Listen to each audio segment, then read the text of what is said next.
Merci, frère Joseph. Vous pouvez vous asseoir. Bonsoir, mes amis. Je suis très heureux d'être ici, à Chicago, cet après-midi, pour parler à ce charmant groupe d'enfants de Dieu. Et il fait si bon de se tenir de nouveau derrière la chaire. Ça fait plusieurs jours. J'étais assis là, dans la pièce, il y a quelques instants et j'attendais. Et quand vous vous êtes mis à chanter « Crois seulement », Billy m'a regardé. Une petite larme a coulé à l'intérieur de mon cœur. Je ne sais pas si vous savez ce que je veux dire ou non. À l'intérieur, d'entendre de nouveau ce chant « Crois seulement ». Et je me suis dit, cela signifie que je monte une fois de plus sur l'estrade. Nous sommes venus en voiture ce matin. Nous sommes arrivés il y a juste quelques instants. Et nous sommes entrés ici. Ainsi donc, la raison pour laquelle je suis ici aujourd'hui, l'une des raisons, c'est bien sûr pour vous voir, chers amis. J'aime toujours venir à Chicago. Là, je me sens vraiment à l'aise. Je n'ai pas besoin de le dire cet après-midi, mais c'est la vérité. Et aussi de pouvoir rester, être avec mon frère Bosé. Et je l'ai entendu. L'autre jour, il m'a téléphoné et m'a dit « Peux-tu venir dimanche ?» Et j'ai dit « Non, cela m'est impossible, frère Joseph. » J'ai dit « Je suis juste, ma femme va accoucher du petit d'un moment à l'autre. » J'ai dit « Je ne pourrai vraiment pas venir. » Il a dit « Eh bien, c'est que je vais voyager.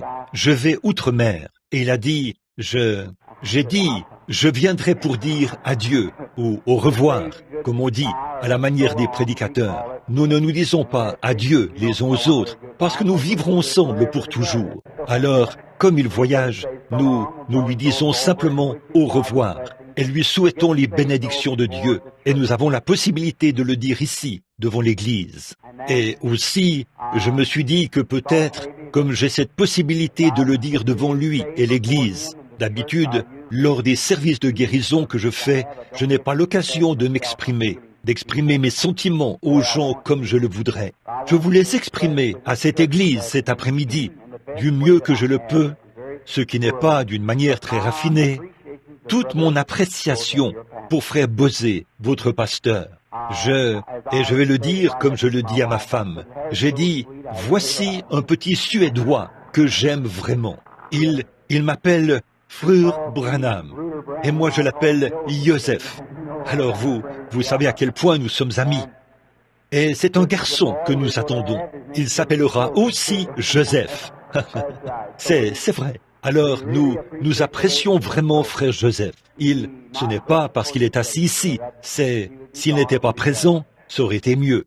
Mais j'ai beaucoup de bons et fidèles amis que je tiens vraiment en haute estime.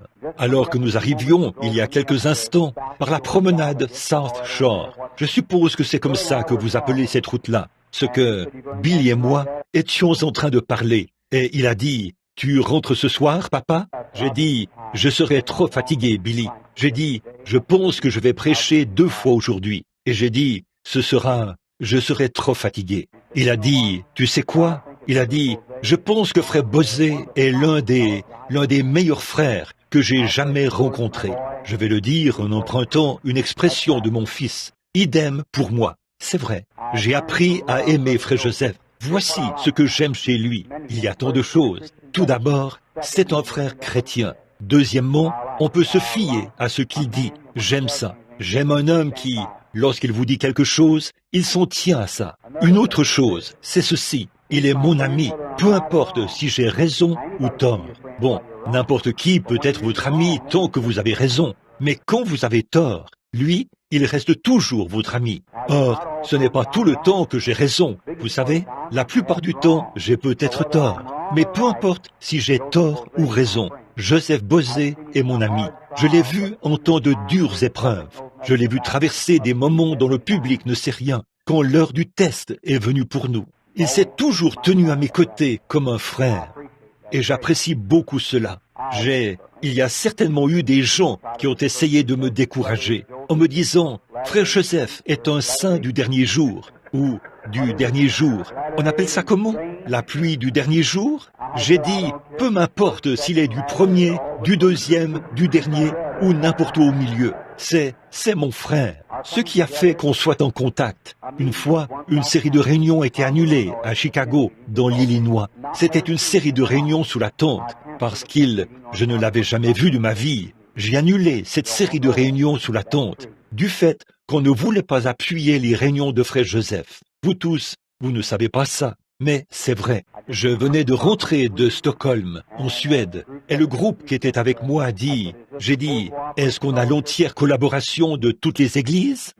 Oui, et j'ai dit, ce petit frère dont on parle là-bas, comment s'appelle cette église suédoise là-bas, celle que frère Petrus connaissait? J'ai dit, est-ce qu'il collabore? Eh bien, l'homme qui me parlait a dit, non, vous voyez, frère Branham, ça nuirait à vos réunions, a-t-il dit. Parce qu'il est de la pluie du dernier jour. J'ai dit, s'il ne peut pas être là, moi non plus, je ne peux pas être là. C'est tout. J'ai dit, si nous sommes interdénominationnels, ça veut dire tout le monde, peu m'importe qui c'est, que ce soit des méthodistes, des baptistes, des témoins de Jéhovah ou quoi que ce soit d'autre, ils seront là quand même. Et nous ne pouvons pas tirer à la courte paille et dire un tel n'y a pas droit, parce que nous sommes tous parfaitement des frères. Et c'est comme ça que nous voulons rester, comme ça. Alors, peu importe l'église qu'ils fréquentent, nous sommes tous des frères en Christ, du moment où nous sommes nés de nouveau de l'Esprit. Et j'apprécie frère Joseph de tout mon cœur. Et aussi, je me suis dit que, bon, on ne m'a pas dit ceci, et je n'y ai pas du tout pensé à l'avance. Mais pendant qu'il me parlait là-bas, je me suis dit qu'avant son départ, sachant qu'il est un homme pauvre, qui, comme moi, ne vit que de l'aumône des gens, qu'avant son départ, on ramasserait probablement une offrande d'amour pour lui, avant son départ. J'aimerais pouvoir le faire.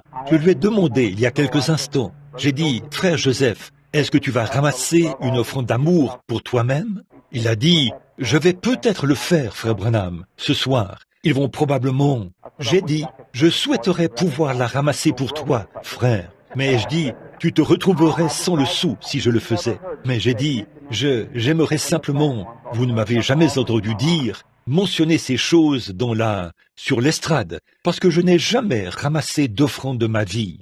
Mais frère, tout ce que je pourrais faire pour aider cet homme, je le ferai. Et je vais vous dire pourquoi. Quand je me suis retrouvé dans une situation difficile, vous tous, vous n'en savez rien du tout, mais vous l'avez fait. Une fois, j'étais ici, je m'en allais outre-mer, je faisais des préparatifs et j'étais sur le point de partir. Il me manquait $2000 pour pouvoir payer le billet. C'est vrai, pour pouvoir payer le billet. Mais par la foi, comme Dieu m'avait appelé, j'y allais. Et Joseph, par inspiration, je ne lui en avais pas du tout parlé, mais par inspiration, il s'était avancé là et avait présenté la situation aux gens. Il n'avait forcé la main à personne. Il avait simplement dit que nous allions outre-mer, que nous avions besoin d'argent pour cela, ou quelque chose comme ça. Et il avait ramassé cette offrande à Chicago. Par la foi, nous avons comblé le manque. J'ai acheté les billets le lendemain et je suis parti. Je voulais dire que comme il va outre-mer, tout ce qui sera fait ce soir, puisse le Seigneur, qui est bon, le bénir abondamment et l'envoyer. Bon, peut-être qu'il n'est jamais allé dans cette région-là auparavant. Y es-tu déjà allé, frère Joseph? Dans la région où tu vas? Il ne se rend pas non plus compte de ce qu'il attend. Je sais bien que c'est difficile quand on arrive en Afrique. Je prie que Dieu soit avec mon frère et qu'il le bénisse en toutes choses. Et puisse-t-il gagner des âmes à Christ là-bas. Et j'espère que le Seigneur, qui est bon, lui permettra d'avoir la série de réunions la plus fructueuse qu'il ait jamais eue de toute sa vie, et qu'il reviendra à Chicago étant rafraîchi et tout, et prêt à vous apporter les nouvelles d'un grand réveil. Ceci fera de lui un missionnaire, quand il partira cette fois-ci. Je sais que ça vous semble un peu étrange, à vous qui êtes des autres églises. Écoutez, vous, un missionnaire n'est pas quelqu'un qui change de nation pour y vivre. Un missionnaire, c'est quelqu'un qui va et qui revient. Paul était le plus grand missionnaire que le monde ait jamais connu. Pas vrai? Si vous formez simplement un homme et que vous l'envoyez là-bas et qu'il y établit sa demeure, il y reste toute sa vie. Il aura simplement changé de nation. Ce n'est pas un missionnaire, ça. Un missionnaire va d'un endroit à un autre endroit, puis à un autre endroit. Et Paul faisait le tour complet, puis il revenait. Et il repartait. Il faisait le tour et il revenait. Donc Paul était un missionnaire. Frère Joseph, Que Dieu te ramène donc sain et sauf en tant que missionnaire. Il te ramènera. Que le Seigneur te bénisse. Et à vous, chers amis, qui êtes ici à Chicago, j'allais peut-être vous demander ceci. Y a-t-il des malades parmi nous aujourd'hui? Si oui, veuillez lever la main. Quelqu'un? Alors nous aurons peut-être une réunion de prière ce soir. On prierait pour les malades. Aimeriez-vous qu'on ait la prière pour les malades ce soir? Que tous ceux qui aimeraient qu'on ait une réunion pour prier, eh bien, très bien, c'est bien. Alors, nous prierons pour les malades ce soir. Je vais laisser quelques cartes ici pour qu'on les distribue vers 18h30 ou quelque chose comme ça. Et vous pourrez venir chercher votre carte de prière et nous prierons pour 18h? Oui, très bien. Alors, à 18h ce soir, ce sera très bien, très bien. Maintenant, tout d'abord, si Billy Paul m'entend, qu'il aille regarder dans la voiture pour voir si nous avons des cartes de prière. Si nous n'en avons pas, en as-tu? As-tu quelque chose dont tu peux te servir pour en fabriquer quelques-unes? S'ils n'en ont pas, très bien, d'accord, ce sera très bien. Très bien. Et ce soir, nous allons prier pour les malades. Bon, cet après-midi, il commence à se faire tard. Et nous n'arrivons pas à commencer. Vous savez comment nous sommes. Un peu lents à démarrer et ensuite lents à nous arrêter. Mais j'aime vraiment venir ici vous parler, chers amis. Et allez-vous prier pour ma femme bien-aimée?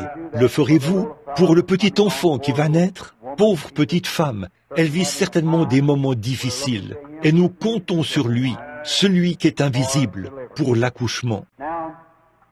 Maintenant, dans l'évangile de Jean, j'aimerais lire juste quelques mots et vous parler pendant quelques instants.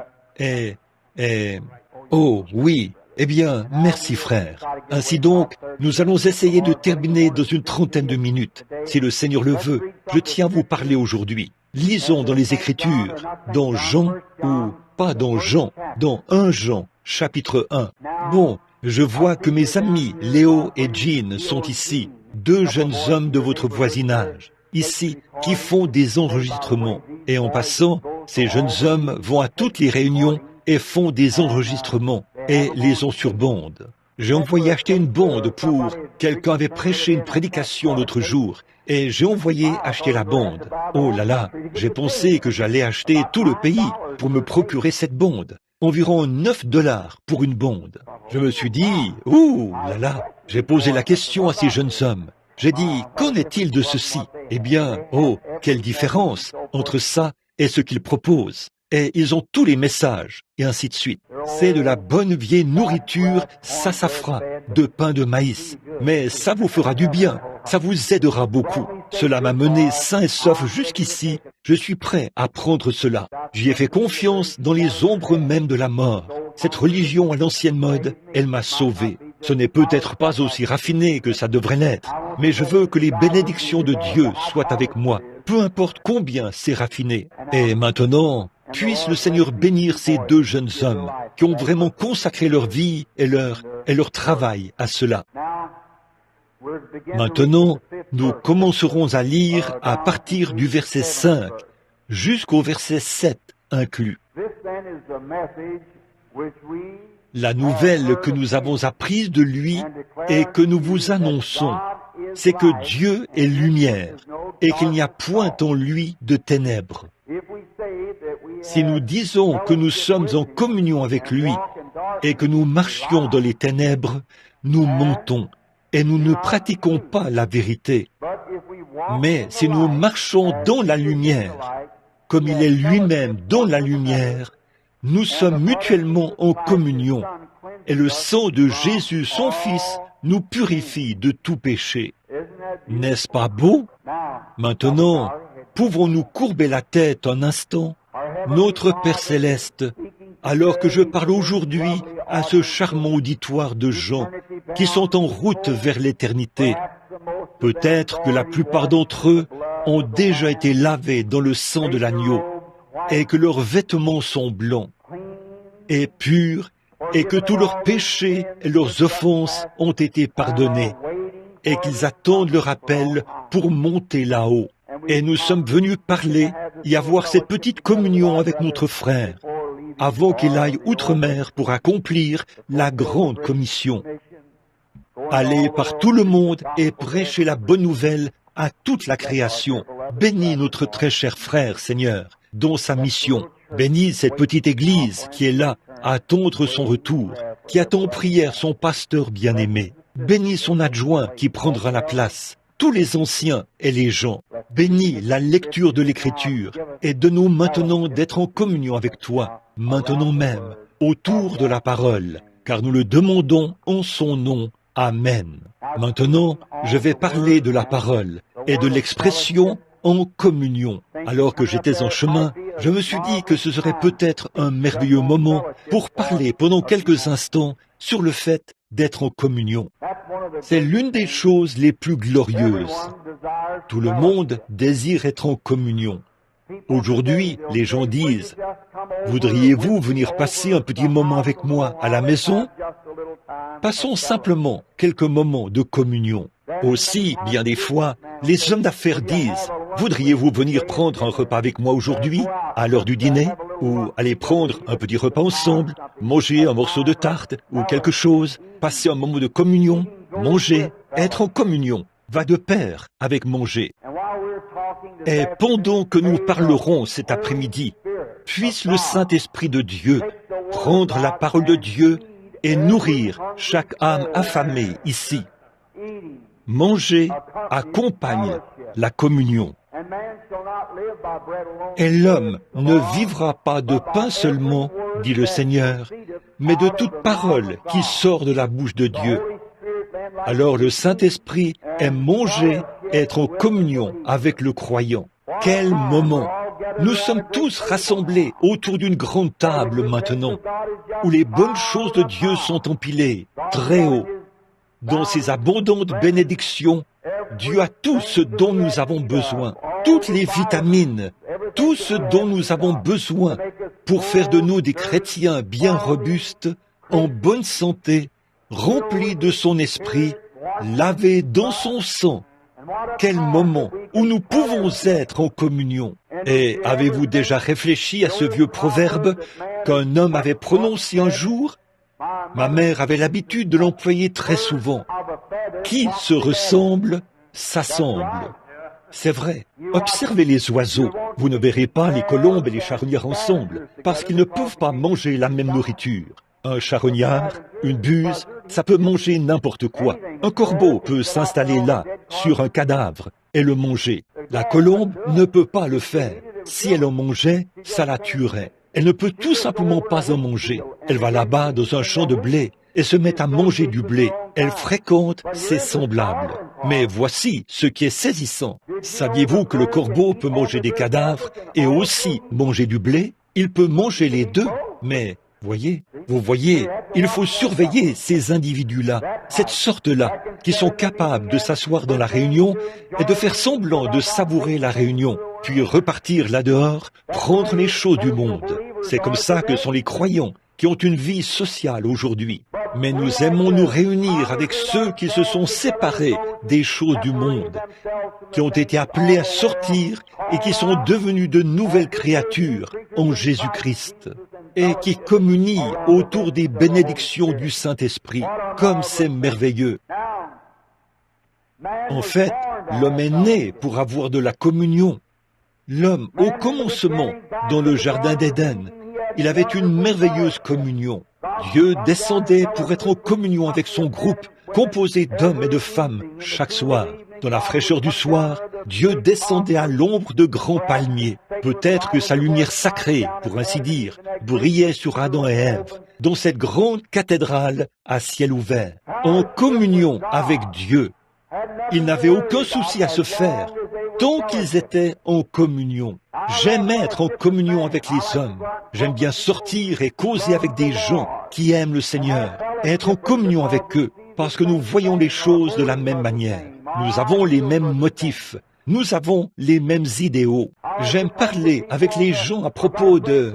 J'ai un ami qui est assis juste ici, qui aime la chasse et la pêche. Bien des fois, nous passons beaucoup de temps ensemble dans la communion. Nous restons là à parler de ces choses, parce que nous aimons ces choses. Maintenant, mais la plus grande communion qu'un homme ait jamais eue, c'était quand il était en communion avec Dieu, quand Dieu avait fait en sorte que l'homme ait accès à lui, afin d'être régulièrement en communion avec sa créature. Le Créateur est sa créature. Ainsi, quand Dieu était en communion avec Adam dans le jardin d'Éden, Adam n'avait aucun souci à se faire. Tout se passait bien et marchait parfaitement. Il n'avait pas à se faire du souci pour ses vêtements. Il n'avait pas à se faire du souci pour sa nourriture.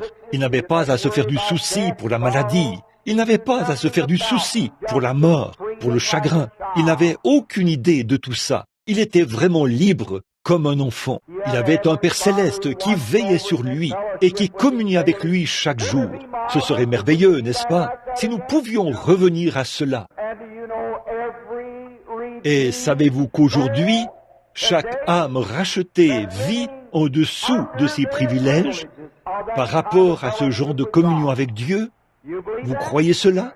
Dieu veillera et pourvoira à tout ce dont nous avons besoin pour ce voyage. Et à la fin, quand tout sera terminé pour cette vieille tente mortelle, Dieu a promis de nous en donner une autre. Amen.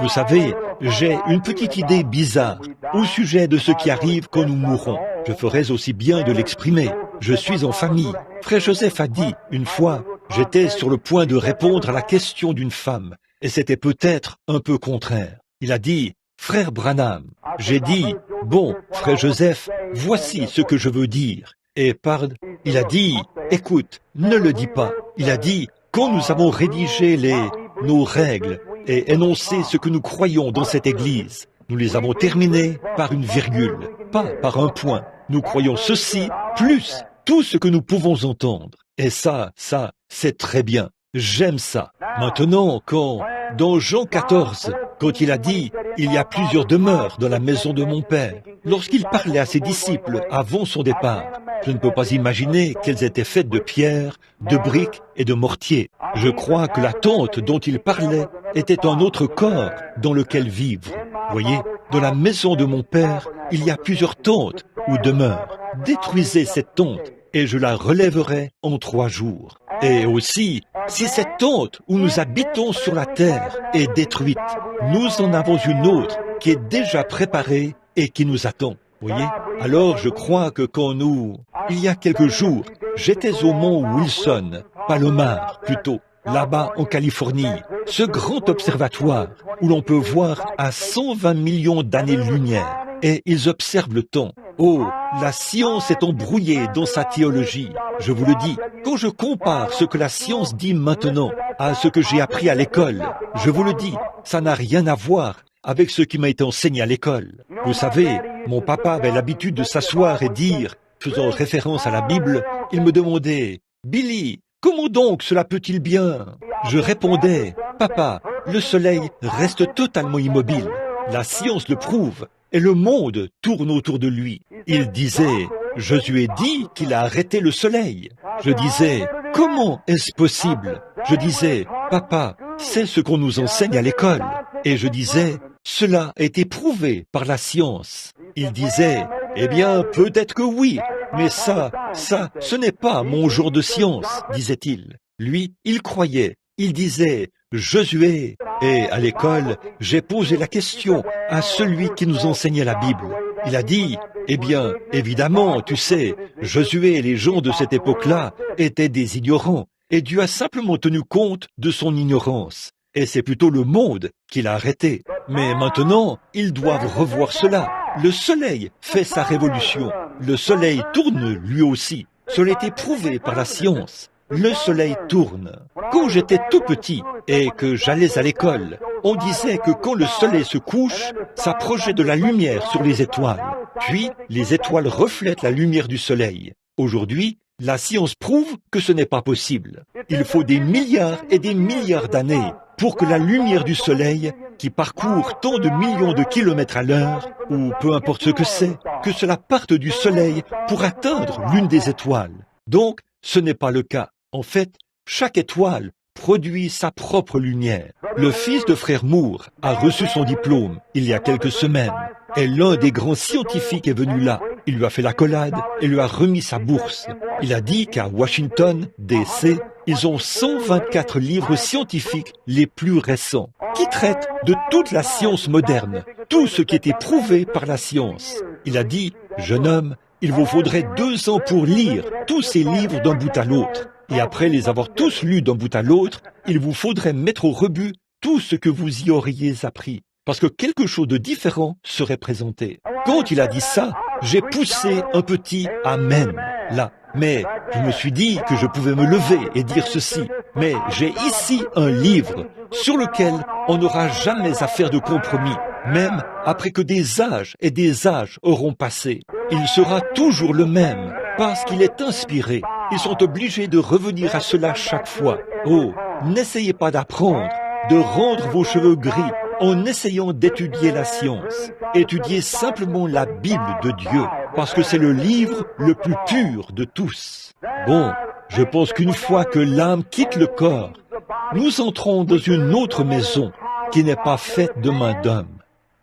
Nous allons dans la présence de Dieu, et là, nous demeurons avec lui dans la présence du Seigneur Jésus, qui est omnipotent, oh, je veux dire omniscient, omniprésent. Ainsi donc, s'il existe, nous existons aussi, une fois que nous entrons dans notre nouvelle tente là-bas.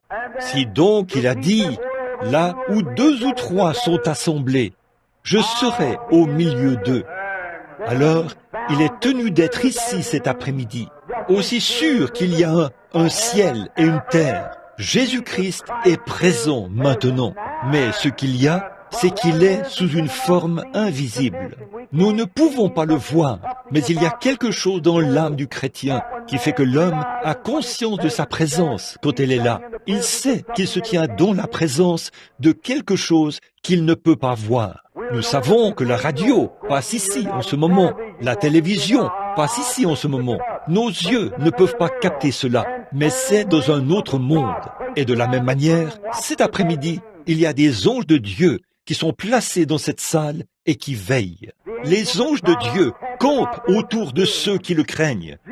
Jésus est toujours présent, tout le temps. Il veille sur nous. Et nous savons que c'est la vérité. Je pense à la fois où Élisée était là-bas à Dothan et que Géasi est sorti, a regardé et a dit « Oh, c'est toute l'armée des Syriens, regarde-les, ils ont déjà encerclé cette ville et nous sommes cernés. » Élisée a dit « Ceux qui sont avec nous sont plus nombreux que ceux qui sont avec eux. » Il a dit « Eh bien, je ne vois personne. » Il a dit « Oh Dieu, ouvre les yeux de ce jeune homme. » Et lorsque ses yeux se sont ouverts, toute la montagne était en feu, et il y avait des anges de feu et des chars de feu. Certainement, il est ici. Et quand les croyants chrétiens peuvent croire qu'au présent, maintenant même, nous sommes assis ensemble, assis ici dans les lieux célestes en Jésus-Christ, communion, amen, autour de la parole de Dieu, alors que le Saint-Esprit est ici, prenons la parole de Dieu donnée par vision et la plaçant dans chaque cœur, comme ça, pendant que la parole sort et que chaque croyant la reçoit. Oh, si nous pouvions nous tenir là et réclamer les privilèges que Dieu nous a donnés, c'est à ce moment que Dieu peut enfin retirer l'os de poulet du dos de quelqu'un pour placer en lui une vraie colonne vertébrale du bon vieil évangile. Quelqu'un qui prend position pour la vérité, peu importe combien la situation peut sembler sombre. Dieu a laissé les jeunes Hébreux entrer tout droit dans la fournaise ardente avant de faire le moindre geste. Il est toujours là. N'ayez pas peur. Il est toujours présent. Amen. Si les pas du juste sont dirigés par l'Éternel, qu'avons-nous donc à craindre?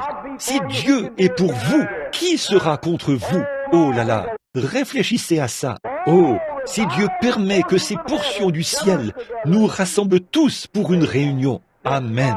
Essayez simplement de trouver cette voie d'accès alors que le Saint-Esprit prend la parole et martèle comme un marteau-piqueur contre un rocher. Oh là là, brise nos cœurs de pierre et ôte la croyance, cette incrédulité, et donne-nous de communier autour de la parole. C'est merveilleux d'être en communion. Quand Adam et Ève se sont séparés de Dieu à cause du péché qui les a séparés, ils sont devenus errants à ce moment-là. Aucune communion. Ils erraient ça et là et s'affaiblissaient. Voilà ce qui ne va pas chez les hommes aujourd'hui. Le péché a séparé les hommes de ce genre de communion. Aujourd'hui, nous nous demandons comment nous ferons ceci et nous nous demandons comment nous ferons cela. Jésus a dit, ce sont les païens qui recherchent ces choses. Comment ce que nous mangerons et comment nous serons vêtus ou qu'allons-nous faire de ceci, cela ou autre chose. Ce sont toutes ces choses, a-t-il dit, que recherchent les gens des nations, les incroyants. Mais votre Père Céleste sait ce dont vous avez besoin avant même que vous le lui demandiez. Oh, nous sommes là où nous ne nous faisons aucun souci. Eh bien, j'ai une petite fille aux yeux bruns là-bas. Oh, elle est capable de se tenir sur la clôture et sauter et tout. Elle ne se fait aucun souci. Tant que je suis là, elle se dirait, « Papa va me prendre dans ses bras. » Alors, elle irait jouer. Elle n'a aucun souci. Je me suis dit, « Oh Dieu, si seulement je pouvais être comme ça, n'avoir aucun souci. » Il y a quelques jours, frère Joseph m'a beaucoup encouragé. J'ai vu beaucoup de choses survenir dans les églises qui ne devraient pas arriver. Et, eh bien, j'étais irlandais, vous savez. Il fallait que j'aille arrêter tout ça moi-même. Et je m'apprêtais à les dire, ceci ne peut pas être comme ceci, et ceci ne peut pas être comme cela. Vous ne pouvez pas le faire, parce que vous allez gâcher le programme de Dieu. Vous êtes en train d'introduire des choses qui ne devraient pas y être, et tout ça. Et je savais que c'était mal selon l'Écriture. Et tout à coup, j'ai commencé à sentir que je sortais un peu du droit chemin. Je devenais amer. Je me suis arrêté et je suis allé me mettre à prier. Et Joseph est venu. Il a dit, écoute, je viens de lire l'histoire de Martin Luther. Et ce qu'il en ressort, c'est que les gens n'étaient pas surpris que Martin Luther ait pu protester contre l'Église catholique et s'en tirer. Mais ce qui était étonnant chez Martin Luther, c'est tout le fanatisme qui a suivi cela et le fait qu'il se soit élevé au-dessus de tout cela. C'est ça l'essentiel.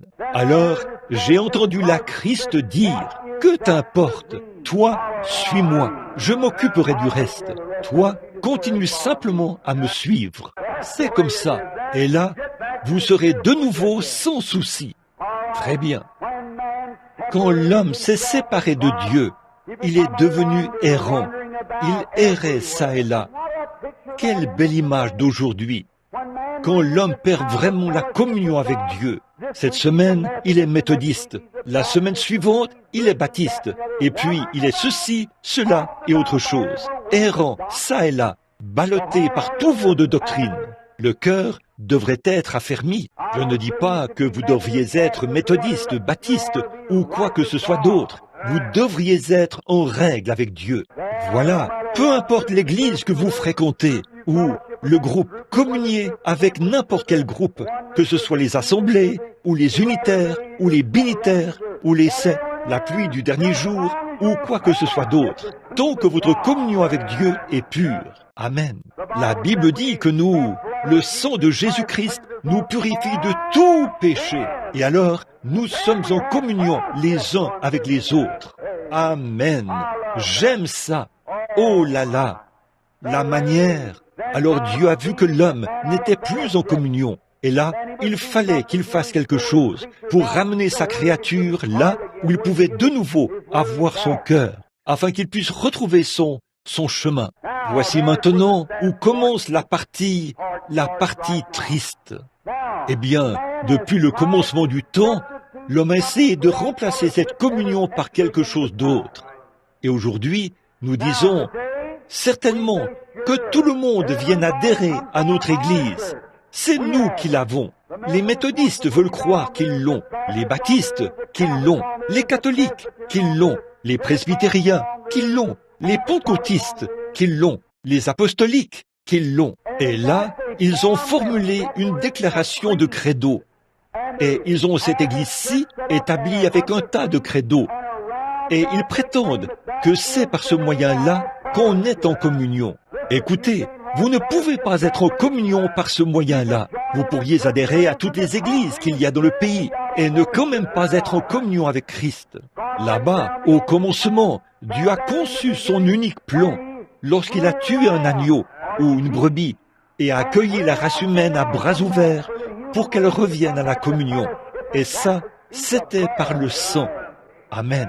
Maintenant, On entend tellement peu parler du sang aujourd'hui. Nous parlons toujours d'autre chose. Nous parlons des événements du jour et de la bombe atomique. Ces choses sont très bien, mais frère, pour moi, sans effusion de sang, il n'y a pas de rémission des péchés. Et lorsque le sang est correctement appliqué, le péché est éliminé et l'homme retrouve la communion avec Dieu. Amen. Ce dont nous avons besoin aujourd'hui, c'est d'un bon vieux réveil à l'ancienne mode, acquis par le sang. Amen. La vie se trouve dans le sang.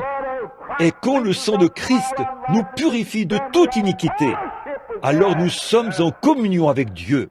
Vous pouvez vous repentir ou vous avancer et faire une confession, vous soumettre à 6 mois d'abstinence, vous faire asperger à l'aide d'une salière, faire partie de l'église méthodiste. Oui, monsieur, être en communion avec chacun d'eux. C'est vrai. Ou vous pouvez passer par l'église baptiste, recevoir la main d'association, faire une confession, vous faire baptiser dans l'eau et être en communion avec l'église baptiste. Je vous le dis, dans l'église pentecôtiste, vous pouvez prier pendant un moment jusqu'à ce que vous parliez en langue et être en communion avec chacun d'eux. Mais mon frère, ma sœur, tant que votre âme n'a pas été lavée dans le sang de Jésus-Christ, vous ne serez jamais en communion avec lui. C'est vrai. Et une fois que votre âme a été lavée dans le sang de l'agneau, toute méchanceté, toute haine, toute jalousie, toute querelle, toutes ces choses sont mortes. Le sang fait l'expiation. Amen. C'est pour cela qu'aujourd'hui, dans nos associations pentecôtistes, dans nos différentes associations du plein évangile, nous faisons vraiment n'importe quoi. Nous avons tellement de gouffres et tout ça au sein de notre corps. Parce que nos différents ismes et les choses plutôt se sont installés. C'est dû au fait que l'un se retire et devient ceci. L'autre se retire et devient ceci. Et l'un se retire et commence une dénomination ou une organisation. La raison même de cela, c'est que le cœur de la personne n'était pas en règle avec Dieu au départ. Dieu veut que nous formions tous un seul corps de croyants, baptisés du Saint-Esprit. Amen. Oh là là, pour rencontrer les gens, Dieu les a accueillis d'une seule manière. Il les a accueillis à bras ouverts. Le rétablissement, le retour à la communion dont on était jadis déchu, c'est le sang. C'est par le sang qu'on a la communion. Le rétablissement de la communion avec Dieu. Adam ne pouvait pas remplir la condition avec sa propre théologie. Il s'est cousu des feuilles de figuier, mais ça n'a pas marché.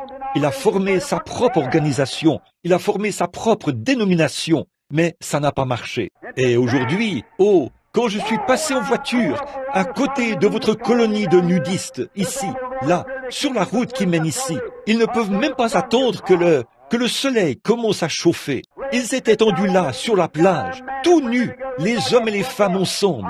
Ils avaient l'air d'un groupe de je ne sais quoi. Et peut-être que chacun d'eux fait partie d'une église quelque part, où ils récitent quelques prières avec un chapelet, ou chantent la doxologie quelque part. Peut-être qu'ils sont dans des chorales. Ils vont s'étendre là comme ça. Cela montre qu'on a laissé tomber quelque chose. Des gens qui ont une moralité, des personnes sensées n'agiront pas de la sorte. Frère, c'est vrai, si jamais vous avez une parcelle de Christ dans votre cœur, vous vous tiendrez loin de ce genre d'endroit. Amen. Bon, oui, il se peut que ça ne soit pas d'accord. Il se peut que vous ne soyez pas d'accord avec ça. Mais mettez ce cœur-là en règle une fois et voyez ce que Dieu fera. Je vous le dis, même ma pauvre petite fille, qui n'a que 2 ans, est sortie de la pièce là-bas. L'autre jour, elle est sortie dans la cour et il y avait là une femme qui tondait le gazon, vêtue de ces petits vêtements horribles. Et cet enfant de 2 ans est entré et a dit « Oh papa, cette dame a oublié de porter sa jupe. » Voilà, c'est ça. Vous voyez, même un enfant sait ce qu'il en est. Mais quand des hommes et des femmes laissent leur cœur s'endurcir, ce sont les démons, des puissances du diable. De tout temps, il n'y a eu qu'une seule chose qui déshabille les hommes, les démons, qui déshabillent les femmes plutôt. C'est tout à fait vrai. Ou des hommes, l'un ou l'autre. On dirait une bande d'animaux préhistoriques, étendus là, tout nus, sans aucune conscience. La Bible dit qu'ils portent la marque de la flétrissure dans leur propre conscience. Et ces mêmes personnes, celles dont je parle en particulier, et que je connais maintenant, Cette personne chante dans une chorale. Oh là là, ils sont en communion avec leur groupe, certainement. Mais la communion avec Christ? Oui, monsieur, je sais que c'est fracassant, frère, sœur, mais que Dieu nous aide. Si l'Église pentecôtiste ne revient pas au sang de Christ, vous êtes perdus. C'est vrai, revenez. C'était un péché autrefois, il y a bien longtemps, pour nos pentecôtistes d'agir ainsi. Il y a bien longtemps, ils ne le faisaient pas, mais eux aussi, ils le font maintenant, à cause de la tolérance à la chair. Vous vous mettez à penser que vous faites partie de cette église-ci, ou de cette dénomination, ou de quelque chose de ce genre. Vous feriez mieux d'être de nouveau en communion avec Christ. Amen. Ce sera quelque chose d'horrible un de ces jours, l'une des déceptions au jugement. Le contrebandier d'alcool ne sera pas surpris. Il connaît le sort qui l'attend. Le menteur et le voleur, ils connaissent le sort qui les attend lorsqu'ils se tiendront devant Dieu. Mais ceux qui seront désagréablement surpris, ce sont ceux qui font partie des églises pentecôtistes, qui seront rejetés du fait qu'ils savaient ce qu'il en était. Mais ils ont délibérément suivi ce chemin-là. Amen. Alléluia. Ce dont nous avons besoin aujourd'hui, c'est d'un bon vieux réveil à l'ancienne mode, qui secoue. Revenons à notre place, sous le sang du Seigneur Jésus. Revenons à la communion. C'est le sang qui a toujours été le moyen de l'approcher, tout au long des âges, parmi tous les peuples. Observez, et vous verrez que de tout temps, cela a été le seul moyen de Dieu. Le livre le plus ancien de la Bible, c'est le livre de Job. Lorsque Job s'approchait de Dieu, il était en communion avec Dieu par le sang versé. Job offrait un agneau chaque fois qu'il venait communier. Les adorateurs dans l'Ancien Testament et d'un bout à l'autre, de la Genèse jusqu'au Nouveau Testament, chaque fois qu'ils allaient communier avec Dieu, ils offraient un holocauste. Ils immolaient un agneau avant tout, parce qu'ils s'approchaient sous le sang. Job, quand il s'approchait de Dieu, il tuait un agneau. C'est le livre le plus ancien de la Bible. Il a été écrit avant que la Genèse soit écrite. Moïse a écrit la Genèse. Bon, des centaines d'années plus tard. Mais remarquez, Job était le livre le plus ancien. Et depuis tout là-bas, en Éden, Job offrait un sacrifice. Il versait le sang d'un agneau. Et c'est par ce sang qu'il confessait ses fautes. Que Dieu soit miséricordieux envers moi maintenant, alors que je m'approche de toi par le sang. Savez-vous pourquoi les prières des gens ne sont pas exaucées comme elles le devraient? Ils viennent par un emballement psychologique, plutôt que par le sang. C'est vrai, venez par le sang. Agneau mourant, ton précieux sang ne perdra point sa puissance jusqu'au jour où l'Église rachetée se tiendra à tes côtés. C'est par cela que nous devons venir, par le sang versé. Ainsi Job offrait le sang versé alors qu'il s'approchait de Jéhovah, conscient que Dieu ne le recevrait que sur cette base-là. Si vous vous approchez de lui aujourd'hui en tant qu'homme bon, je paye mes dettes, je ne trompe pas le gouvernement, je paye mes impôts, je fais toutes ces choses, je suis un bon voisin. Dieu ne vous exaucera jamais malgré tout ça. Si vous dites, je suis un membre assidu à l'église, je paye ma dîme, je donne de grosses offrandes à l'église, je suis un pilier de mon église, Dieu ne vous recevra jamais, jamais, pas du tout. Vous dites, eh bien, ma mère était une brave femme, mon père était un brave homme, mon grand-père était prédicateur, tout ce que je fais, et je n'ai jamais fait ceci, je n'ai jamais volé, je ne bois jamais, je ne fume jamais, je ne mens jamais, je ne fais jamais ces choses. Dieu ne vous exaucera jamais. Et peu importe qui vous êtes et combien vous avez été mauvais, si vous venez par le moyen que Dieu a pourvu, par le sang du sacrifice, en posant votre main sur la tête d'un agneau mort, d'un agneau mourant, et que vous confessez vos fautes et vous l'acceptez, alors Dieu remplira votre âme du Saint-Esprit et consumera toute iniquité, tout ce qui est charnel, et fera de vous une nouvelle créature.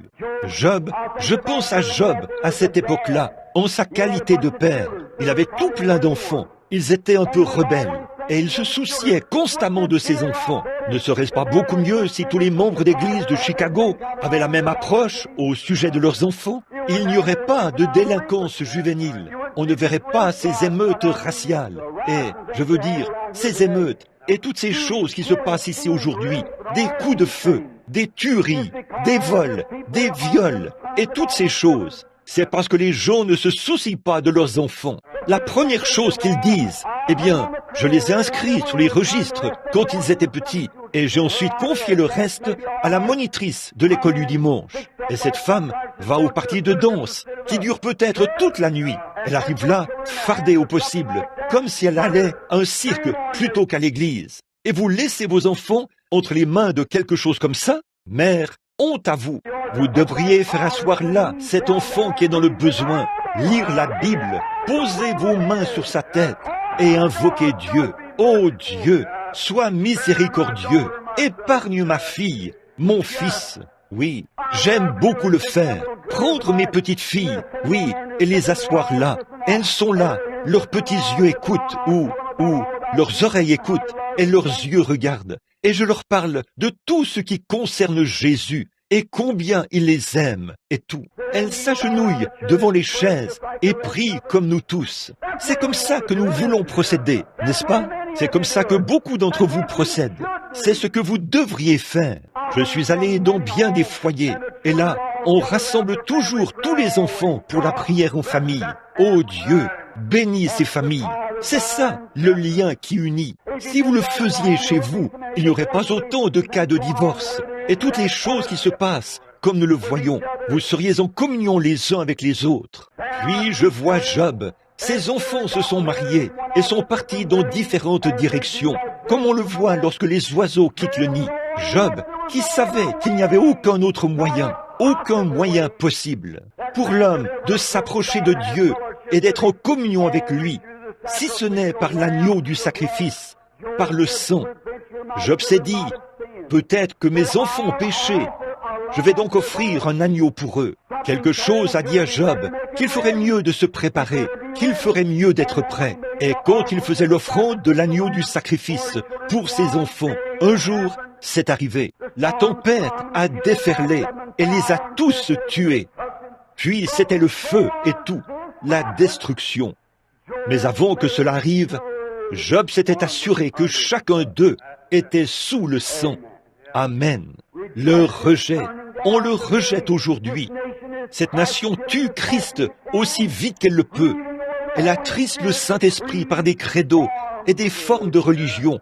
Et cela attriste le Saint-Esprit. J'ai lu, il n'y a pas longtemps, j'ai entendu quelque chose quelque part au sujet du passage de ce grand évangéliste, Billy Graham, en Écosse. Savez-vous ce qui cloche? Si les pentecôtistes travaillaient de concert, au lieu de se séparer et de faire les choses comme vous l'avez fait, vos services se dérouleraient comme ceux des baptistes. Mais les baptistes vous ont ôté cela. C'est vrai, ils ont un réveil en cours. Ils vont quelque part, parce qu'ils ont jeté tout ce qu'ils avaient sur l'autel. Leurs prophètes, elles sont partis. Ils restent derrière lui. Mais que quelqu'un des assemblées se lève aujourd'hui et avait environ 7000 places assises. J'avais environ 7000 personnes debout à l'extérieur. Et il en avait environ 3000. Permutons nos salles. Alors, quand je suis allé le voir, je me suis dit que c'était un petit garçon qui se tenait là, qu'il réciterait une petite comptine pour enfants. Jésus, un petit bébé né dans une crèche. Mais quand j'ai vu ce petit garçon, oh, c'était différent. Ce petit enfant était à peu près haut comme ça. Je ne savais même pas que c'était le petit David. Il a jeté son veston, a pris un sujet et a prêché comme un prédicateur. Dieu était vraiment avec lui. J'ai dit, voilà un petit garçon que Dieu a envoyé. Maintenant, si vous, les papas de l'Église, l'encadrez et ne le laissez pas s'enfler d'orgueil, et que vous ne le laissez pas s'enfuir avec un tas d'argent, et que vous l'encadrez, et que vous exercez sur lui la bonne influence, il sauvera des milliers de petits-enfants. Mais un matin, j'étais là-bas, dans l'Oregon, à Grants Pass, dans l'Oregon, devant Frère Hall et les autres. J'ai dit, regardez bien, ça ne marchera pas. J'ai dit à certains membres du groupe, j'ai dit, qu'en est-il de faire venir le petit David dans une ville comme celle-là pour le faire? Eh bien, ont-ils dit, il est unitaire. J'ai dit, peu m'importe ce qu'il est, Dieu est avec lui. Eh bien, évidemment, là, Les assemblées ont dû se procurer un petit David. Et l'Église de Dieu s'est procuré un petit David. Et bien vite, il y avait des milliers de petits David. Le principe même que Dieu essayait d'inculquer aux enfants, ils l'ont démoli. Ils ne connaissent pas leur jour. Le bœuf connaît la crèche de son maître, et le mulet connaît son étable. Mais mon peuple ne me connaît pas, a dit Dieu. C'est vrai, ils ne connaissent pas le jour de leur visitation. La chose la plus drôle, ou la chose la plus étrange, c'est d'essayer d'amener le peuple de Dieu à voir le jour de sa visitation. Certainement qu'ils se sont mis à se rassembler autour d'une chose ou d'une autre, ou des personnalités, ou quelque chose de ce genre. Et ils ne savent pas comment s'y prendre. Ils ont placé leur communion sur une dénomination plutôt que sur Christ. Alors quand Job a vu ce qu'il avait fait, à ce moment-là, le fait qu'il avait offert ce sacrifice, la Bible dit que ses enfants étaient réunis avec lui. Là, il avait fait des préparatifs. Une autre pensée, Israël, quand ils ont eu de la communion fraternelle, remarquez ce qu'ils ont fait. Avant que la grande destruction arrive, l'ange qui a détruit leur pays, l'ange destructeur, la première chose qui s'est produite, c'est qu'Israël a reçu l'ordre de prendre un agneau, de le tuer et de mettre le sang sur la porte. Et chaque famille devait entrer et manger cet agneau. La communion autour de l'agneau rôti. Manger le corps du sacrifice mort, ce sacrifice qui est mort à leur place. Dieu a dit, quand je verrai le sang, je passerai par-dessus vous. L'ange de la mort ne pouvait pas les toucher, parce que le sang de l'agneau était sur la porte. Et ils étaient là, à l'intérieur, en train de prendre la communion, d'être en communion autour de l'agneau. C'est pareil dans notre cœur, quand nous appliquons le sang du Seigneur Jésus, qui ôte tout péché.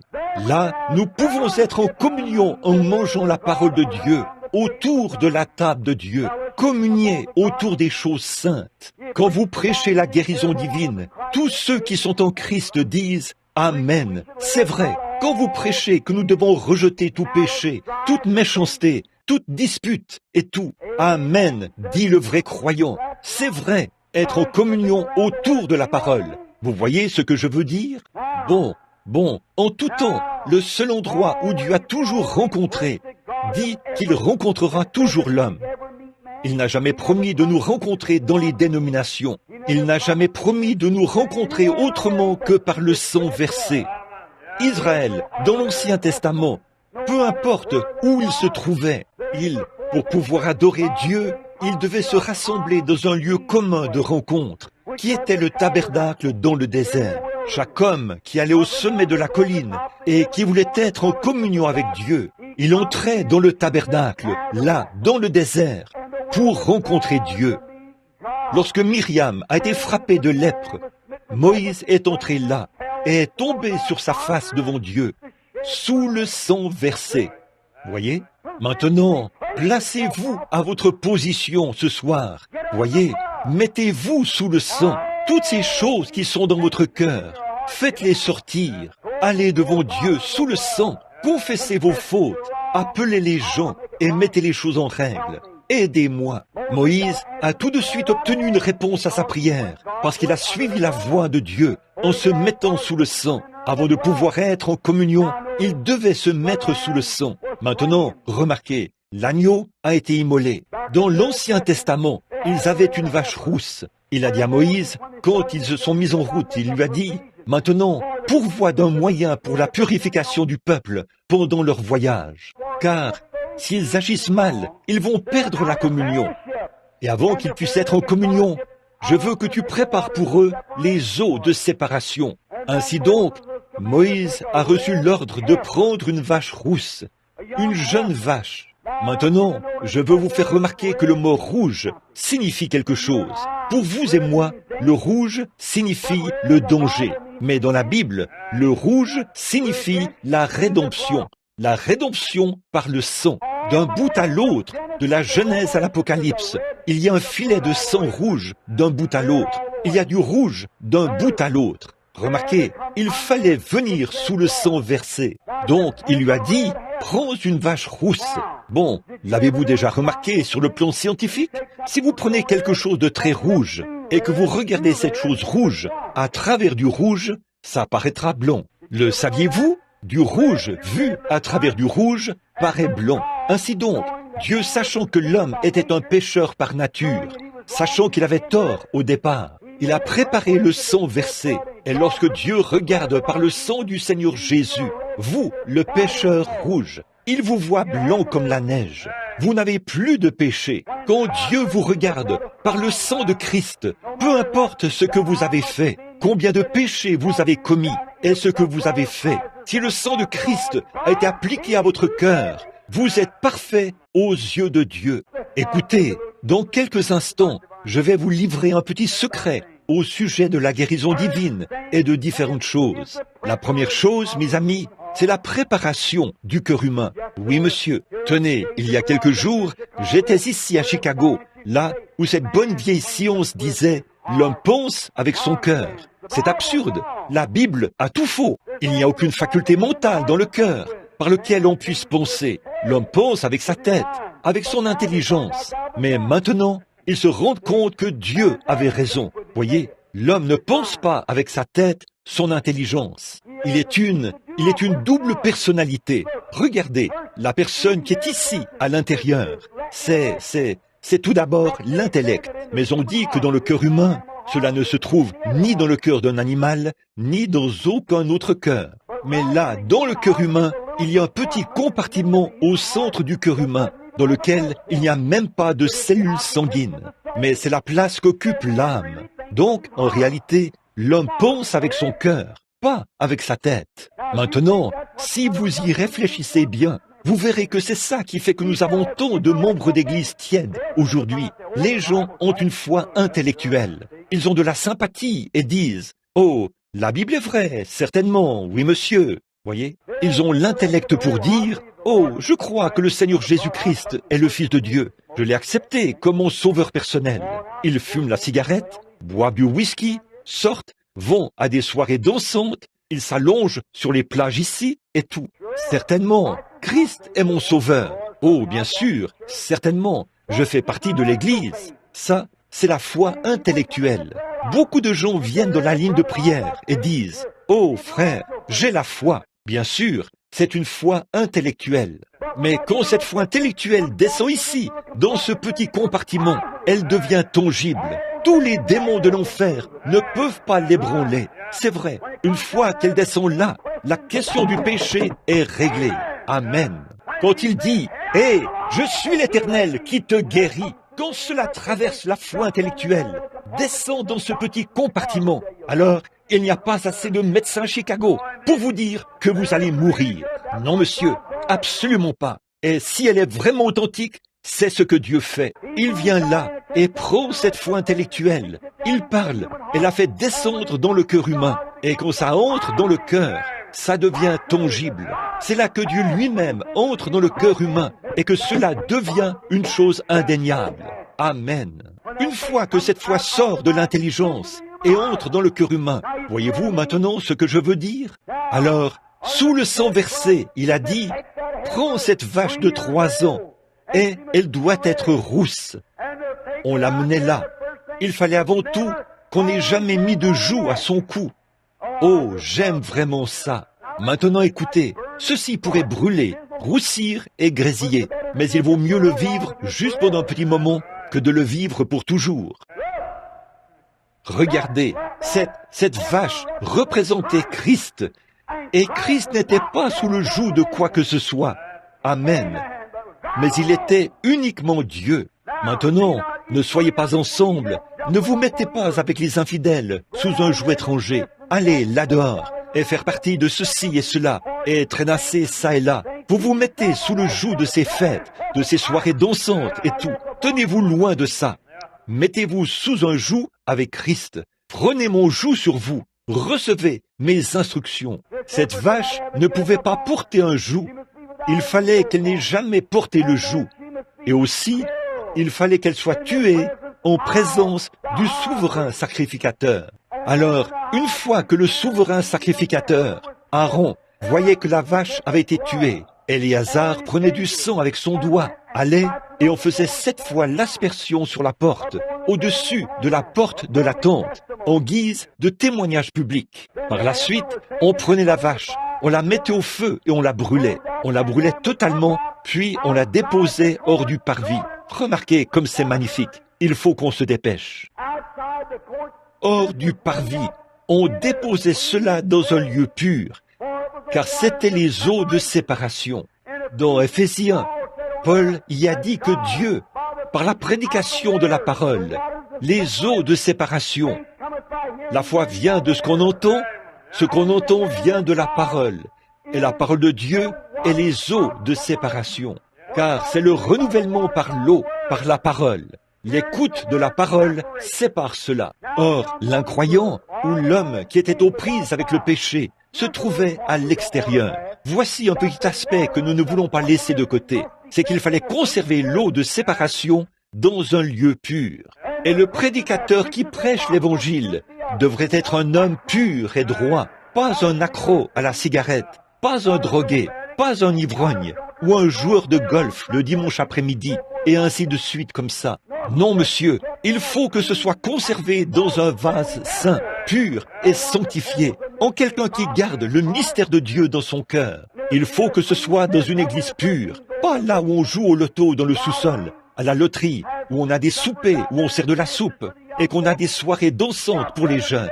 Eh bien, frère, si jamais je n'arrive au point où je dois faire de telles choses pour garder un auditoire, je vais tout arrêter, me procurer un tas de pièges, aller au Canada et chasser à la trappe pour gagner ma vie. Amen. Je préférerais le faire plutôt que de savoir que je fais des compromis sur l'évangile pur et sans mélange du Seigneur Jésus. Donnez-moi d'être en communion avec lui. Amen. Prêchez la parole. Vous n'avez pas besoin de toutes ces absurdités. Tenez-vous-en à la parole. Et la parole séparera les pécheurs de leurs péchés. Ainsi, tout homme qui n'était pas en communion passait premièrement par les eaux de séparation pour entrer dans l'assemblée. Et là, il était aspergé de ces eaux-là. Alors, qu'est-ce que cela signifiait? Les eaux indiquaient qu'un sacrifice mort le précédait. La vache morte était morte à sa place. Et quand nous prêchons la parole, cela ne repose sur aucune dénomination, mais sur Christ, le sacrifice qui est mort à votre place, quant au péché, à votre place. Vous n'êtes pas en communion, vous n'arrivez pas à obtenir des réponses à vos prières. Tout est noir autour de vous, vous n'êtes plus en communion. Revenez à la parole maintenant. La parole se met à retrancher, à vous séparer. Eh bien, tu ne devrais pas faire ceci, tu ne devrais pas faire cela. Ceci est ici, tu n'es plus en communion, tu as perdu la communion. C'est l'eau de séparation qui vous dit ce que vous devriez faire. Et immédiatement après que le croyant avait fait cela, la chose suivante qu'il faisait, c'est qu'il s'avançait. Il entrait, un croyant maintenant, il s'avançait. Lorsqu'il arrivait près de la porte, il regardait et voyait 7 traces de sang, ce qui signifiait que le sang l'avait précédé. Là, il venait sous ces 7 traces de sang. Il y entrait sous le sang, et à ce moment-là, il était en communion. Vous le voyez? En communion avec Dieu. Il n'y avait de communion nulle part ailleurs. Et tout ce qui se passait dans la tente, lors de la justification de le parvis, la sanctification à l'autel, le Saint-Esprit derrière le voile, où il entrait et reposait là, toutes ces choses étaient une image de Christ. Peu importe à quel point ils avaient formé des organisations. Corée avait formé une organisation. Il a dit, il y a plus d'hommes saints que Moïse. Alors, nous allons simplement partir. Dieu a dit, sépare-toi de lui tout de suite, parce qu'il a transgressé le programme de Dieu. Voyez, la communion ne se faisait qu'à un seul endroit, sous le sang versé. Maintenant, chrétiens, écoutez attentivement. Regardez, il n'existe pas de communion en dehors du corps de Jésus-Christ. Vous ne pouvez pas être en communion avec Dieu. Ce n'est pas étonnant que les gens ne croient pas à la guérison divine. Ce n'est pas étonnant qu'ils ne puissent pas croire à un réveil à l'ancienne mode envoyé par Dieu. Ce n'est pas étonnant qu'ils ne puissent pas croire à ces choses qui purifient le cœur de l'homme. Vous devez premièrement entrer dans la communion pour pouvoir comprendre ces choses. Entrez, écoutez la parole. Elle vous sépare, vous lave. Ensuite, venez sous le sang et entrez dans le corps de Christ. En fait, la tente était le type parfait de Christ. Démolissez cet édifice, je le rebâtirai en 3 jours. Voyez, il était. Alors, par un seul esprit, nous entrons tous dans le corps de Christ, conduits par le Saint-Esprit, et ensuite nous venons sous le sang. Toute la question du péché a été réglée à l'extérieur, par la prédication de la parole, par le sacrifice de l'agneau à l'autel. Et maintenant, nous sommes en communion avec Christ, et nous pouvons entrer et communier avec tous les autres. Nous entrons rejoindre ceux qui sont en Christ, à l'intérieur de l'édifice, ceux que vous traitiez autrefois d'exaltés. Autrefois, vous disiez, « Il est fou, il a perdu la tête ». Mais une fois que vous êtes venus sous le sang versé et que vous êtes en communion, vous allez vers cet homme qui autrefois criait trop fort selon vous, ou vers cette femme après qui vous avez crié, que vous avez entendu pousser des cris ce soir-là, ce voisin dont vous avez parlé, ou qui est venu vous parler de la guérison divine. Vous désirerez ardemment lui serrer la main, à lui et à elle, et communier autour de la parole. Pourquoi ? Vous êtes venus sous le sang. Sans effusion de sang, il n'y a pas de pardon du péché, quelle que soit votre bonté, l'église dont vous faites partie, le credo que vous récitez, les prières que vous faites. À moins de venir sous le sang, vous n'êtes toujours pas en communion avec Dieu. Ce serait merveilleux, n'est-ce pas, si nous tous qui sommes ici, 600, 500 ou 600 personnes, peu importe combien nous sommes dans cet auditoire, si tous ces gens qui sont réunis ici cet après-midi pouvaient être d'un même accord et venir sous le sang, tous autant que nous sommes sous ce toit-ci, sous le sang du Seigneur Jésus-Christ, que pensez-vous qu'il se passerait maintenant même? Que pensez-vous qu'il se passerait? Eh bien, dans les 5 minutes qui suivent, il n'y aurait plus un seul malade parmi nous. Oh là là, le pécheur qui est assis à côté de vous se sentirait tellement repris dans sa conscience qu'il ne pourrait même plus rester tranquille. Le Saint-Esprit qui vient, les eaux de séparation qui sont répandues, l'Évangile, alors qu'on prêche le Seigneur Jésus-Christ dans son sacrifice suprême, et la puissance de guérison qui se déverse à travers le calvaire, eh bien, nous passerions des moments merveilleux, n'est-ce pas? Ce serait merveilleux, n'est-ce pas, si nous pouvions tous entrer en communion. Combien aimeraient faire partie de cette communion? Levez la main. Maintenant, mes amis, écoutez. Cet après-midi, j'ai dit des choses tranchantes à propos des organisations. Maintenant, ce n'est pas que je suis contre les organisations. Dieu sait que c'est la vérité. L'organisation, ça m'importe peu. Mais ce qu'il y a, c'est que quand vous pensez que c'est l'organisation qui va faire quelque chose pour vous, ce n'est pas vrai. Le sang de Jésus-Christ est la seule chose qui puisse faire quelque chose pour vous. C'est vrai. Ainsi, quand ce sang entre dans votre cœur, toute votre conception mentale change, parce que, dès ce moment, vous pensez à partir d'ici. Voyez, c'est ici que Christ vient, dans le cœur, et vos pensées sont positives. Ce n'est pas, eh bien, mademoiselle Jones a dit qu'elle pouvait aller à une soirée dansante, que ça ne la tracassait pas. Voyez, vous pensez à mademoiselle Jones, mais quand ça se trouve dans le cœur, vous pensez au Seigneur Jésus, à ce que lui, il ferait. Vous voyez, toutes vos pensées reviennent ici. Et c'est ce dont nous avons besoin aujourd'hui, de cette merveilleuse communion du Seigneur Jésus-Christ. Que Dieu soit de retour au milieu de nous et qu'il nous parle. Maintenant, écoutez, bon, si ces étoiles sont... L'autre jour, là-bas, à l'observatoire, j'observais le temps. Je veux vous faire part d'une pensée juste avant de terminer. Si ces étoiles, ils m'ont dit qu'il faudrait pour moi la lumière pour voyager, je ne sais plus combien de milliers d'années. En termes de vitesse, voyageant à la vitesse de la lumière qui voyage aussi rapidement pour arriver sur cette terre. Des milliers de milliers de milliers de milliers d'années pour que la lumière atteigne cette terre en partant d'une de ces étoiles. Et nous pouvons voir à 120 millions d'années-lumière. Et au-delà de cela, il y a autant d'étoiles qu'ici. Combien de temps faudrait-il à un ange pour partir de là, pour se rendre ici? Maintenant, si vous parlez du ciel, ou du moment où nous mourrons, et que vous dites que nous allons quelque part là-haut, qu'on ne peut même pas voir, ne pouvez-vous pas voir que Dieu a caché la gloire à l'œil naturel? Nous sommes assis ici, dans les lieux célestes. Maintenant même, le Saint-Esprit est ici. Maintenant même, Christ est ici. Pour ce qui est du corps que nous recevons lorsque nous partons d'ici, c'est que nous entrons dans une autre dimension, dans un lieu béni auprès du Seigneur Jésus. Et lorsque Christ reviendra dans son corps physique, qu'il reviendra sur la terre. Ces esprits reviendront et revêtiront un corps tout neuf, et nous vivrons pour toujours. Amen. Oh là là! Si les gens pouvaient saisir que des anges marchent dans ces allées maintenant même, et que Christ, le Fils de Dieu, est en train de se déplacer dans le bâtiment. Oh là là! Quelle différence! Vous êtes dans sa présence. Et lorsque votre esprit est rempli à bloc, hermétique à ce monde extérieur, est comme un aimant ou un récepteur dans un poste de radio, une fois que ce gadget-là est rempli à bloc ou magnétisé à ces paroles, il se déploie jusqu'à ce qu'il y ait un contact réel avec le récepteur. Et cela les rend tangibles. La radio émet des paroles qui passent ici. Nous ne pouvons pas les entendre avec nos oreilles. Elles sont, nous ne pouvons pas les capter. Mais le récepteur qui se trouve à l'intérieur du poste de radio capte cela. C'est pareil pour la télévision. Ça devient tangible.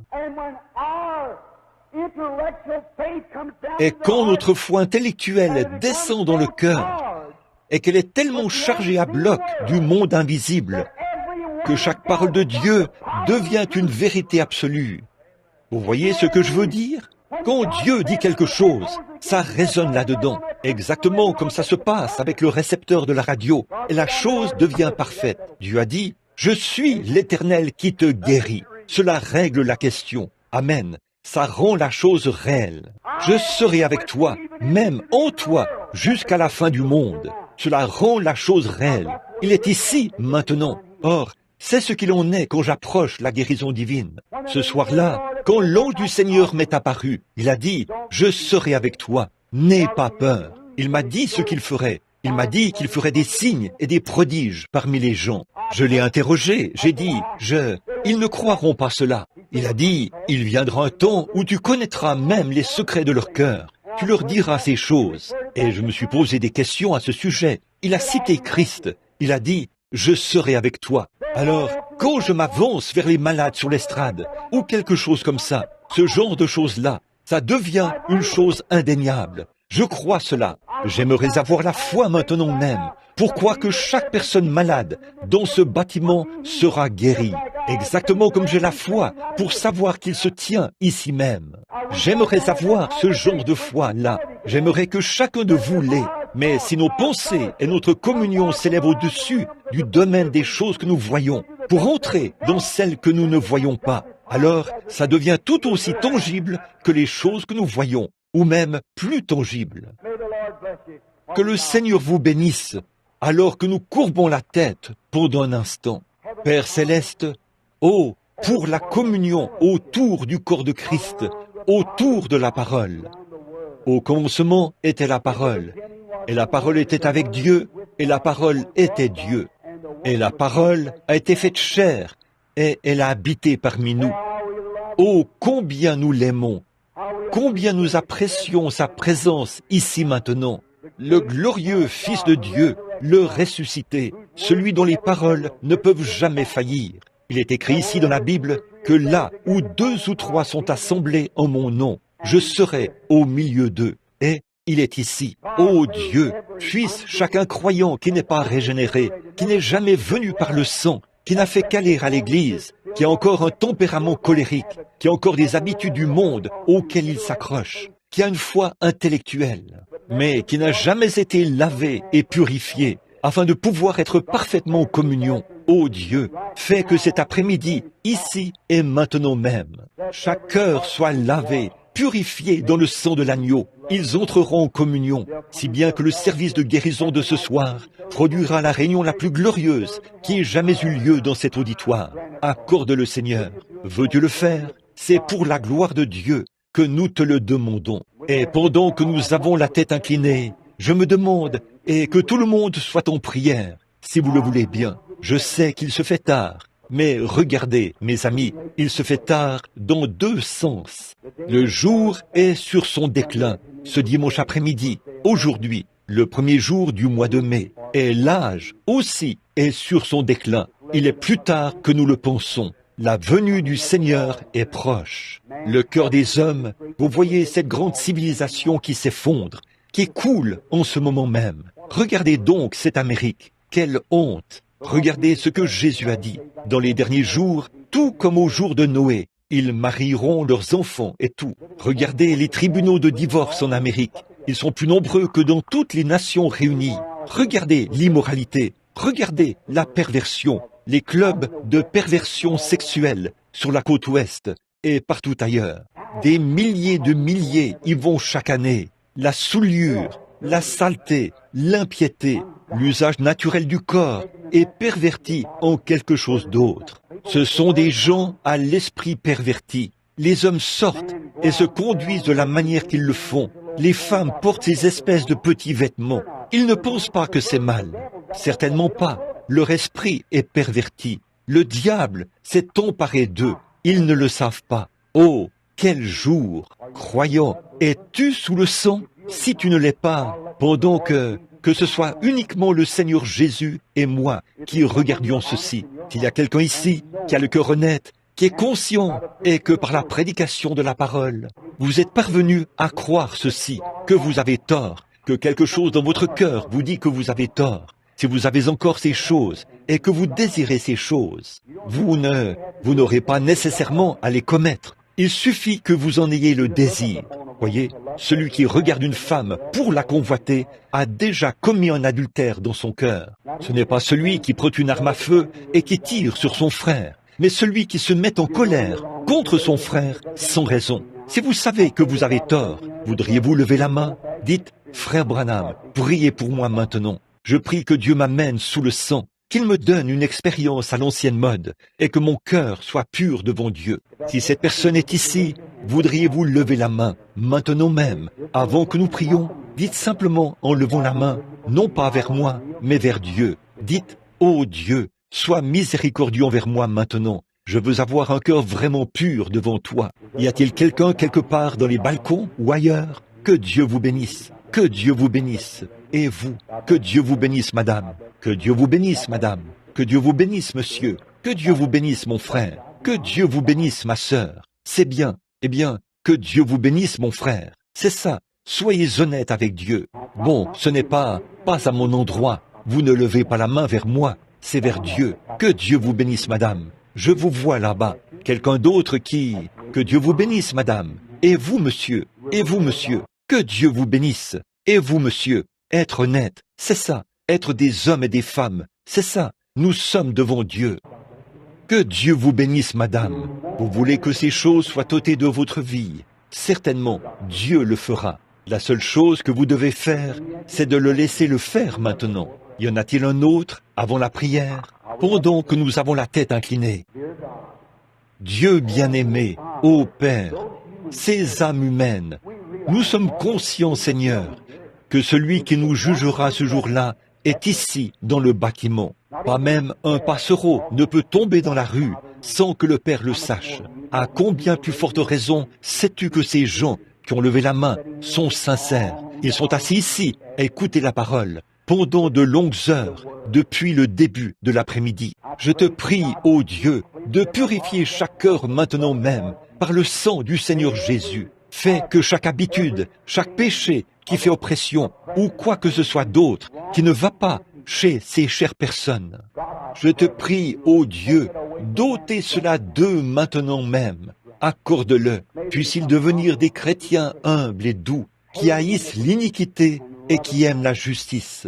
Accorde-le, Père. Ô Sauveur béni, guide-les. Maintenant, Père, puisse chaque personne ici recevoir une grande foi maintenant même.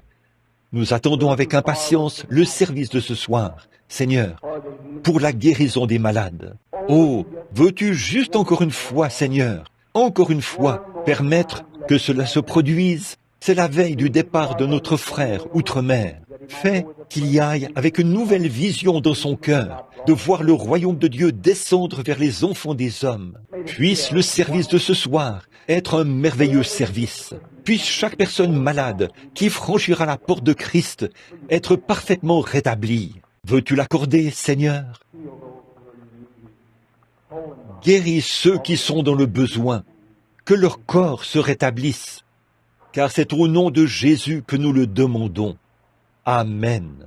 Ça fait pas mal de jours que je suis à la maison. J'ai eu beaucoup d'ennuis et tout. Vous savez comment c'est quand on est à la maison. Je suis resté éveillé toute la nuit d'avant-hier jusqu'à l'aube. Je suis rentré et je suis ressorti toute la journée d'hier.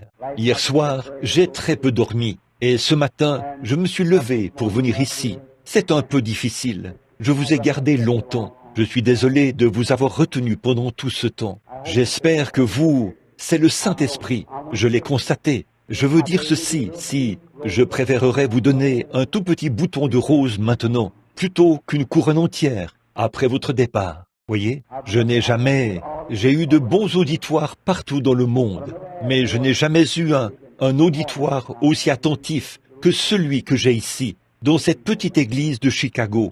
Vous qui êtes ici, j'ai constaté que cet après-midi, quand je suis monté sur l'estrade, j'avais à cœur de parler d'autre chose. En fait, le Saint-Esprit me disait sur l'Arche de l'Alliance. C'est ce dont j'allais parler. Et lorsque je me suis avancé ici sur l'estrade, j'ai pensé en communion. Ce serait un bon sujet sur lequel prêcher. J'ai fait quelque chose. C'est que je suis moi-même allé à l'encontre de ce que le Saint-Esprit m'avait dit de faire. Mais j'ai essayé de lutter jusqu'au bout. Permettez-moi de vous dire quelque chose. Et ce que j'ai dit il y a quelques instants au sujet de frère Joseph. Lorsque j'ai tort, si j'ai tort ou raison. Tout comme vous, personne ne s'est levé pour quitter ce bâtiment cet après-midi. Pendant tout le temps qu'ils ont pu rester assis ici, tout en sachant pendant tout ce temps que le service de guérison aura lieu. Et beaucoup doivent encore rentrer chez eux pour souper.